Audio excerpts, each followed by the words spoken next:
पंचकुला के मौली गांव में दलित दूल्हे को घोड़ी पर बैठने से रोकने और मारपीट करने का मामला अब तूल पकड़ गया है। इसको लेकर लोगों में काफी गुस्सा है। इस सिलसिले में आरोपियों की गिरफ्तारी की मांग को लेकर रायपुर रानी में महापंचायत का आयोजन किया गया था। इसमें यूपी के नगीना से सांसद चंद्रशेखर आजाद को शामिल होना था, लेकिन पुलिस ने सांसद के काफिले के आगे डंपर लगाकर उन्हें साहा चौक पर ही रोक लिया। इसके बाद पुलिस ने उन्हें मुलाना रेस्ट हाउस ले गई, जहां करीब 3.5 घंटे की बातचीत के बावजूद चंद्रशेखर आजाद भड़क गए।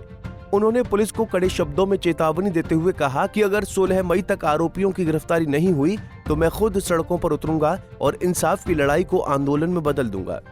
मौली गांव में जो हुआ है वो मानवता के लिए चिंताजनक है। देश को आज़ाद हुए 75 साल से ज़्यादा हो गए हैं और अगर आज भी दलितों को घोड़ी पर बैठने का अधिकार नहीं है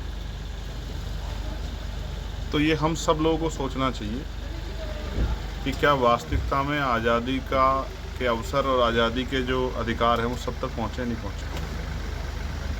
सिर्फ बारात को रोकना ही एक सामूहिक रूप से अपमान है, लेकिन उससे अलग पीड़िता के जिस बिटिया की शादी थी उसके पिता को उठाकर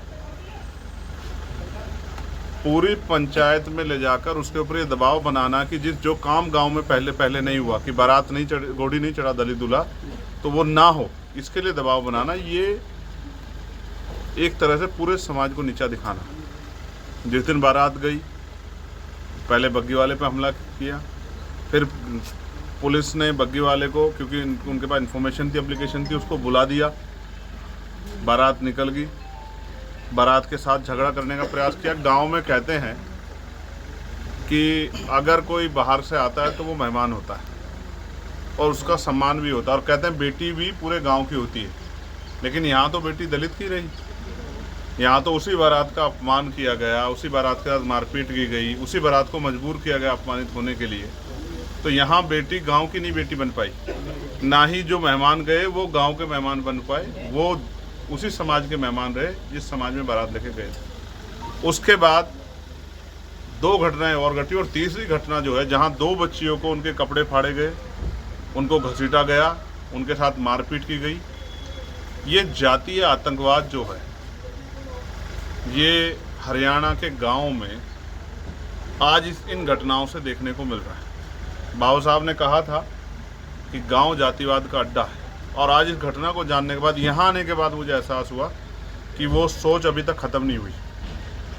तो जहाँ एक तरफ सरकार के लोग नारा देते हैं कि चुनाव के समय के सब हिंदू भाई हैं, और चुनाव के बाद जो है इस तरह से मरने के लिए परिवार को छोड़ दिया जाता है, उनका सामाजिक अपमान करके पूरे समाज को नीचा दिखाया जाता है, ये भारतीय जनता पार्टी की सरकार की कथनी और करनी का सच हमारे सामने है।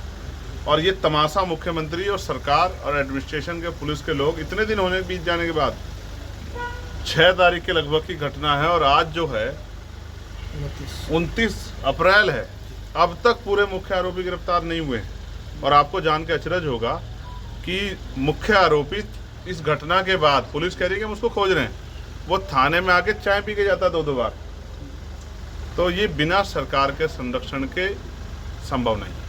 इसलिए मुझे बड़े कड़वे शब्दों में कहना पड़ेगा कि हरियाणा में दलितों का दमन हो रहा है, उनके साथ अन्याय हो रहा है, और ये सरकार की देखरेख में हो रहा है। एक तरफ देश आतंकवाद से लड़ रहा है, लेकिन वहीं हमें कमज़ोर वर्गों के लोगों को, दलित पिछड़े वर्गों के लोगों को जातंकवाद से भी लड़ना पड़ रहा है, जातीय अत्याचार से भी लड़ना पड़ रहा है।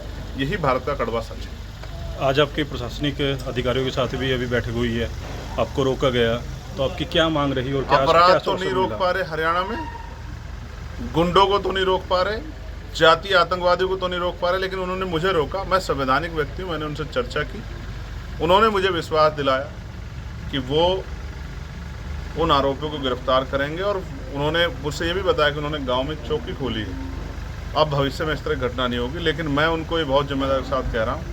उन्होंने मुझसे 15 दिन का समय मांगा, मैं उनको 16 दिन का समय देता हूँ। इस दौरान पीड़ित परिवार ने मुलाना में सांसद चंद्रशेखर आजाद से मुलाकात की और उन्हें अपनी पीड़ा बताई।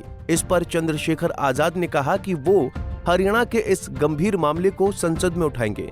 और बताएंगे कि किस तरह जातिवादी गुंडों ने बारात रोकने के लिए उन पर हमला किया और इस हमले के बाद गांव में दलित समुदाय पर अत्याचार के मामले बढ़ गए, जिसे किसी भी कीमत पर बर्दाश्त नहीं किया जाएगा।